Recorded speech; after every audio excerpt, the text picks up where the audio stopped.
Lyle Rustad came to us, to the city about 10 years ago. And he came because he had promised Ernie, Chief Wabasha, that he would find where his relatives were buried. And Lyle went down to the mayor. The mayor sent him to me in City Hall. And that's how we started a conversation.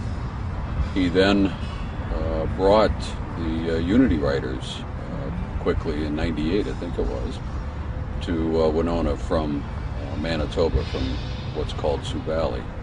And we took the Unity Writers across the Mississippi. It was their ancestral home.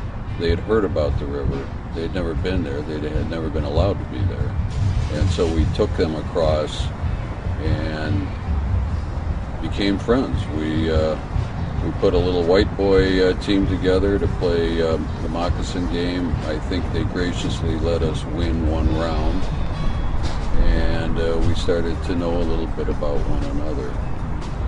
That story in and of itself started to be written about in Winona, and that brought out people in our community, people who had hidden their own heritage because they were ashamed of it, and they knew something was not right. And so that started a community discussion. We then went out. It seemed like every trip I took to the Dakotas, it always had to be snowing and blowing. And so I'm always assuming whenever I'm out on a reservation, it's not right unless there's snow and wind. And we went out, we met people, we started a dialogue. We went from southern Minnesota on that trip up to Spirit Lake, North Dakota. And we met tribal elders, we met education people, and we started to talk about how we might interact.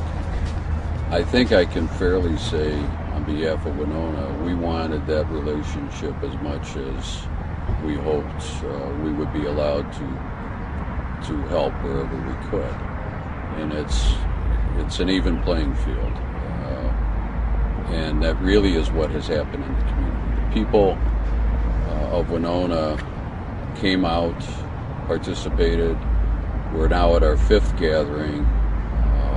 Everyone seems to be more involved, more real relationships, more friendships, and more understanding, more potential to learn about one another. And I think I can honestly say that the vast majority of Winonans have embraced the idea that we're all part of humanity. We can learn from one another. We have something to give, but we also want something in return, and that is the understanding of who we are as human beings. We now have symbolically small efforts that are occurring. We have what we call a donation drive. That's really an ongoing process. We have students here, I think 5 at the moment, at our universities or in colleges of higher learning. But it's really the tip of the iceberg. As many of the Dakota elders have said, even during this gathering, we have to help ourselves. I mean, you're not going to do everything for us. We don't want to do everything for the Dakota people. We'd like to be part of their lives where we can help. I'm an old city manager. I like sewer and water projects. The things that the Romans understood is pretty significant to quality of life as we use that term today. And so where we can help, where we have expertise, where we have knowledge, those are the kinds of things we like to do. But in return, we want to help people feel like they're welcome back on their homeland and come and participate with us and help us grow our knowledge of our area, who were the people that were here first. understand why we're here, and have our little piece of I think, growing world understanding of peace.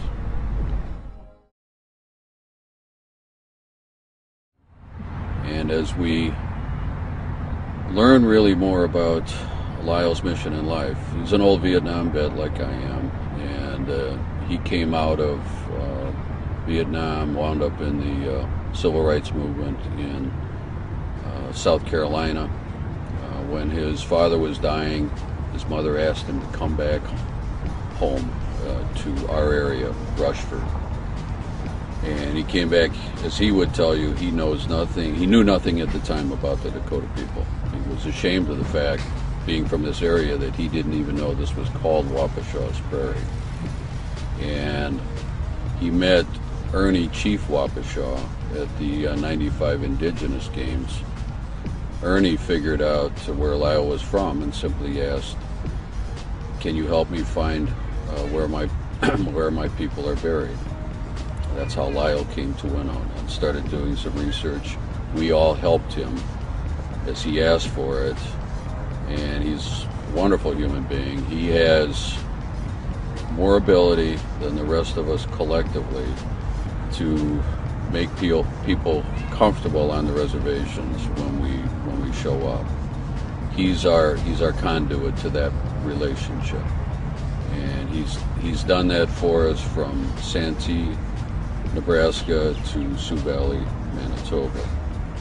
And every time I go with Lyle, not quite sure when I'm going to get there or get back, we learn more. He learns more. He's done an awful lot of research. He's recorded now for years stories that are disappearing. As the elders die, those stories die with them. And so that's what he's been doing. And he's our leader.